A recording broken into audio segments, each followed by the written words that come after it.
Next हमारे पास है periodic trend in electron affinity. As the atomic size increases down the group, the larger atomic size causes the incoming electron to experience less attraction from the nucleus.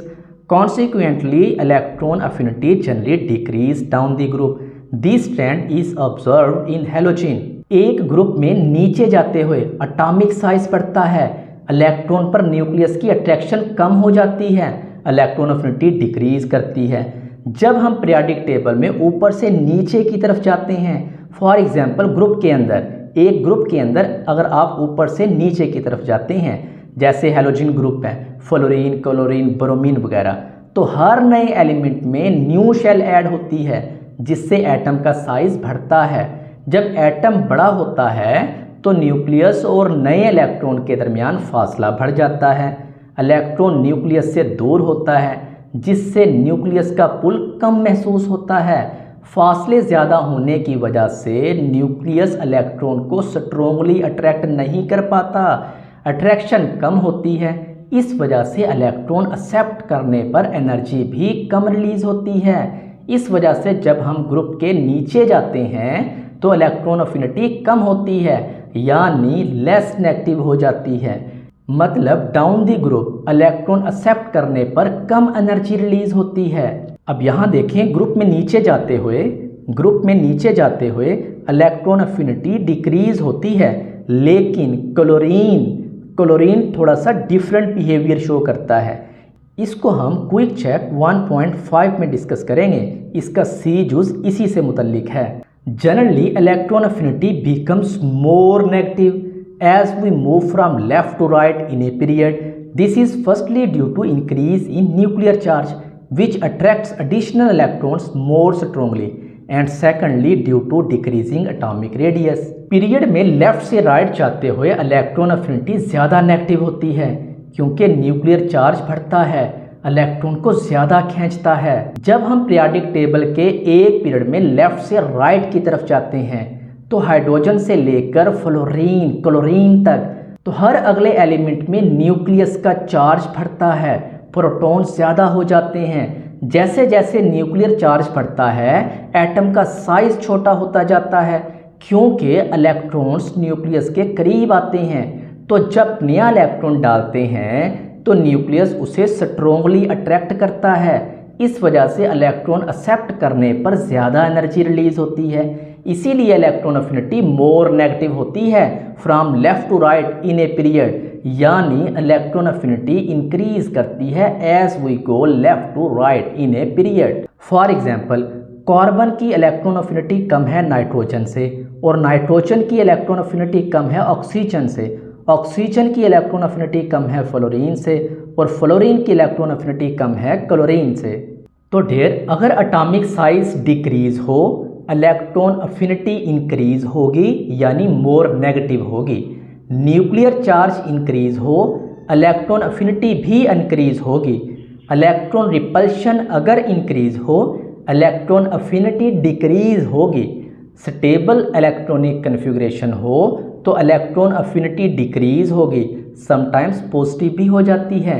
Shading effect अगर ज़्यादा हो, electron affinity कम होगी। Across the period from left to right increase होती है electron affinity और ये मोर negative होती है। Down the group in A periodic table decrease होती है इलेक्ट्रॉन अफिनिटी, यानी लेस नेगेटिव होती जाती है। अब हम क्विक चेक 1.5 करते हैं। पहला क्वेश्चन ए है, first electron affinity of oxygen is -141 kilojoule per mole, but second electron affinity is +844.0 kilojoule per mole. इसकी आपने वजह बतानी है। तो dear, first electron affinity is negative because when a neutral oxygen atom gains an electron, energy is released.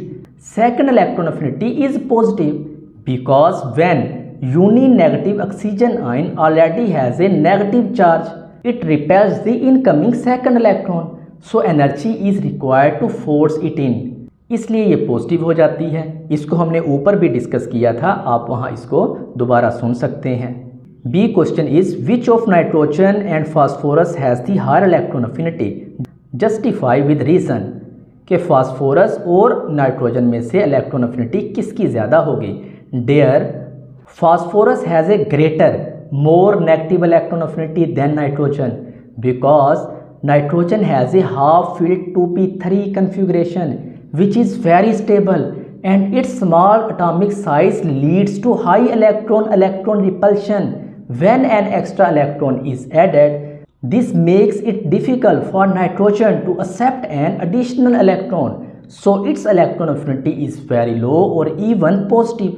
On the other hand, phosphorus also has a half filled p orbital 3p3, but due to its large atomic size, repulsion is lower, making it easier to accept an extra electron.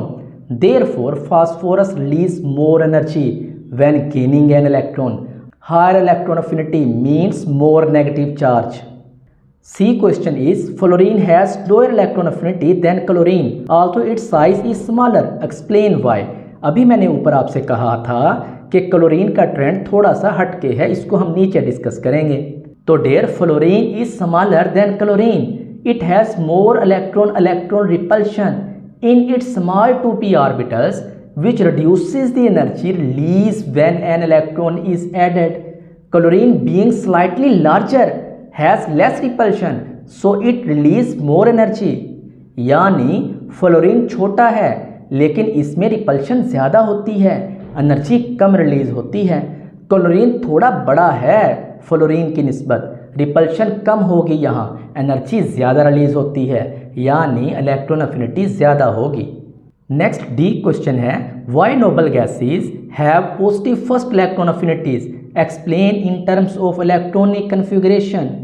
तो there noble gases have completely filled outer shell, means stable octet होता है इनका।